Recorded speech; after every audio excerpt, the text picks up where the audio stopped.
Dalam nama Bapa dan Putra dan Roh Kudus. Amin.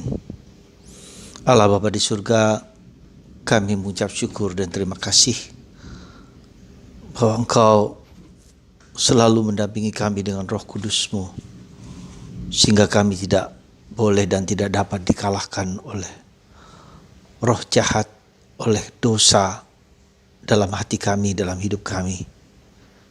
Berkat Roh Kudus itulah kami berjuang terus-menerus di dalam hidup kami, sehingga akhirnya Engkau sajalah yang menang. Buah-buah Roh Kuduslah yang menang dalam hidup kami. Keutamaan, cinta kasih, dan damai. Dan itulah api yang Kau tanam dalam diri kami, semakin besar dan membara. Terpujilah nama-Mu kini dan sepanjang segala masa. Amin.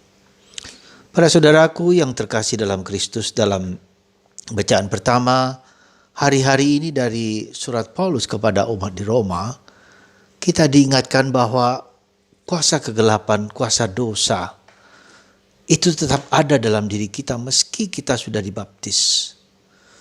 Meski kita sudah menerima sakramen-sakramen Ekaristi, penguatan, dan sakramen-sakramen lain, misalnya imamat atau perkawinan, atau bahkan sakramen minyak suci, sakramen tobat. Ternyata dosa dalam diri kita masih melekat. Ternyata dalam hidup kita masih ada kecenderungan-kecenderungan kita yang jahat.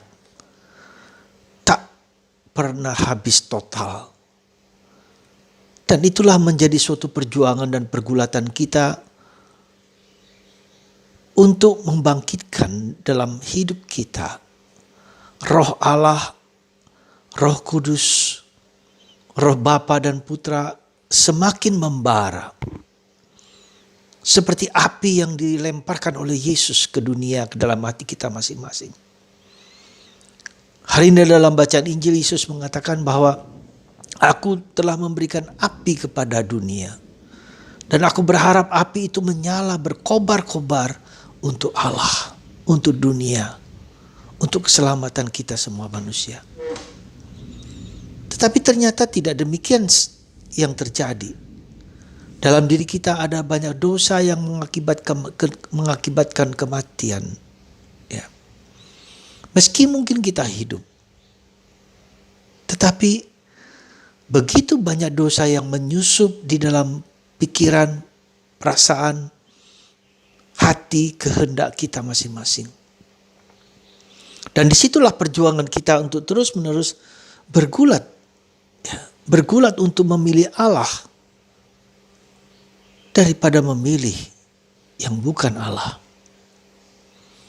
Dan itulah yang seringkali membuat orang menjadi capek, menjadi gelisah, menjadi cemas, menjadi putus asa, karena seolah-olah kuasa dosa itu begitu kuat. Seolah-olah begitu kuat. Seolah-olah tidak bisa berhenti-henti dalam hidup kita. Seolah-olah kita udahlah putus asa. Berhenti saja, cukup saja. Dan itu kita alami dalam hidup kita pribadi, atau ketika kita membantu orang lain, menolong orang lain, menunjukkan keputusasaan hidup, seolah-olah dosa itu begitu besar. Dan kita bisa melihat akibat dari dosa itu menimbulkan suatu kematian. Ya. Bahkan suatu situasi yang rumit, ribet, yang diputar balikan oleh kuasa kegelapan. Seperti tidak bisa dilepaskan, diputuskan. Dari mana harus memulai lagi kehidupan yang lebih baik. Ketika kita berhadapan dengan orang-orang yang terbelenggu dan dibelenggu oleh dosa. Dan itu nyata dalam kehidupan kita sehari-hari. Ya. Orang putus asa, orang merasa tidak berdaya lagi. Ya. Pikiran perasaannya dicengkeram oleh berbagai macam hal yang negatif. Berbagai macam keputusasaan, berbagai macam kekecewaan. Bukan hanya karena problemnya sendiri, tetapi problem orang-orang di sekitar. Tak suami, tak istri, tak anak-anak, siapapun. Saudaraku terkasih dalam Kristus, di saat seperti inilah sebetulnya kita boleh mengatakan, saya boleh mengatakan sebagai imam, saatnya kita memilih Tuhan. Ya.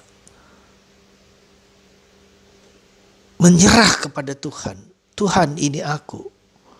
Dalam keterbatasan dan kerapuhanku, dalam ketidakmampuan dan ketidakberdayaanku. Tetapi seringkali justru di saat seperti inilah kesombongan kita mulai muncul. Untuk apa? Menyerah kepada Tuhan, berdoa kepada Tuhan untuk apa? Seperti tidak ada gunanya lagi. Dan itu terjadi dan banyak kali terjadi di dalam pengalaman batin banyak orang. Sehingga mereka mencari jalan pintas, apapun bentuknya, entah pergi ke dukun, entah pergi ke orang-orang pintar, entah pergi kemana-mana untuk memecahkan masalah-masalah yang mereka hadapi, di mana mereka tidak mampu dan tidak berdaya lagi, lalu masuk ke suatu lingkaran setan, lingkaran yang tak dapat mereka selesaikan sendiri. Nah, sebetulnya kita boleh mengatakan, percayalah kepada Tuhan, menyerahlah kepada Tuhan. Tetapi kata menyerah, tunduk, sujud kepada Tuhan, ternyata bukanlah yang gampang, bukanlah yang sederhana, karena tidak terbiasa, terlatih untuk memberikan diri kepada Tuhan. Mengandalkan dirinya sendiri, mengandalkan kemampuan, mengandalkan ketidakberdayaannya. Dan disitulah iblis bekerja. Ada dua sisi seringkali iblis bekerja. Kita menjadi sombong dalam kemiskinan dan ketidakberdayaan. Kita tetap merasa diri sombong, bisa diri hebat, merasa ada ilusi-ilusi yang dibangun, nantilah akan semua menjadi baik seperti Cinderella pada saatnya akan indah. Selalu diberikan iming-iming yang tak pernah selesai. Atau lebih lagi, dibawa kepada keputusasaan. Udahlah, kamu gak bisa. Udahlah, percuma, ambil aja tuh baygon. Katakanlah seperti itu. Larilah. Atau pergilah ke dukun. Atau pergi kemana-mana. Jadi dua sisi inilah yang seringkali iblis dengan sangat cerdik dan pandainya membawa kita kepada apa? Keputusasaan, ketidakberdayaan, tetapi juga kesombongan, keangkuhan, lalu memunculkan ilusi-ilusi yang nanti akan terjadi, yang nanti akan, dan nanti, sehingga yang ada hanyalah putus asa. Dan itu banyak terjadi. Ya, mulai gali lubang, tutup lubang, mulai berbohong, mulai menipu, Saudara, Tuhan meminta kita untuk menjadi real, menjadi realistis, menjadi nyata, menjadi konkret, menjadi apa adanya. Berani mengakui kekurangan, keterbatasan, dan tunduk kepada Tuhan. Aku tidak mampu. Sujudlah kepada Tuhan dengan segala kerapuan. Disitulah sebetulnya Tuhan minta kepada kita. Dan saat seperti itu bukanlah saat yang gampang. Nah, ketika kita berani menyatakan kerapuhan kita, lalu roh itu akan tumbuh, akan berkembang, akan memberikan harapan, memberikan kedamaian, memberikan ketenangan, memberikan jalan, dan seterusnya. Asalkan kita jujur kepada realitas diriku sendiri. Selama ini seringkali kita tidak jujur, kita berbohong dengan diri sendiri, kita mengharapkan seolah-olah semua dapat berjalan dengan baik, akan baik, tapi faktanya hanya ada kebohongan, hanya ada penipuan, hanya ada keputusasaan.